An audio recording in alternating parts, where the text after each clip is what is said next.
নৈহাটির বড়মার মন্দিরে পুজো দিয়ে প্রচার শুরু করলেন ব্যারাকপুর কেন্দ্রের তৃণমূল প্রার্থী পার্থ ভৌমিক। মঙ্গলবার বড়মার কাছে পুজো দিয়ে সাংবাদিকদের মুখোমুখি হয়ে পার্থ ভৌমিক বলেন, মায়ের কাছে প্রার্থনা করলাম যাতে ব্যারাকপুরের বুকে যেন আরেকটা 2019 ফিরে না আসে। পার্থর কথায়, দল যেই দায়িত্ব দিয়েছে সেটা তিনি পালন করবেন। মার কাছে একটাই প্রার্থনা করলাম, মা, বাংলার মাননীয় মুখ্যমন্ত্রী মমতা ব্যানার্জির সময় ব্যারাকপুরে যে শান্তি শৃঙ্খলা বজায় আছে সেটা যেন অক্ষুণ্ণ থাকে।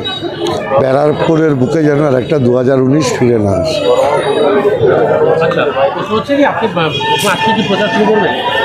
আমি মাকে প্রণাম করলাম, মায়ের আশীর্বাদ চাইলাম, এখন মানুষের কাছে যাব।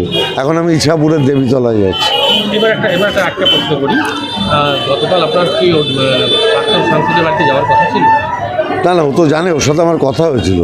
আমি বলেছিলাম যে আমি আজ সোমবার, এরপরে দিদির একটা প্রশাসনিক মিটিং আছে, আমি দুদিন ব্যস্ত, তারপরে আমি তোমার কাছে যাচ্ছি। ক্ষোভ উগড়ে দিয়েছে, বলছে পার্থ এখন বড় মাপের নেতা হয়ে গেছে, ও কেন আসবে?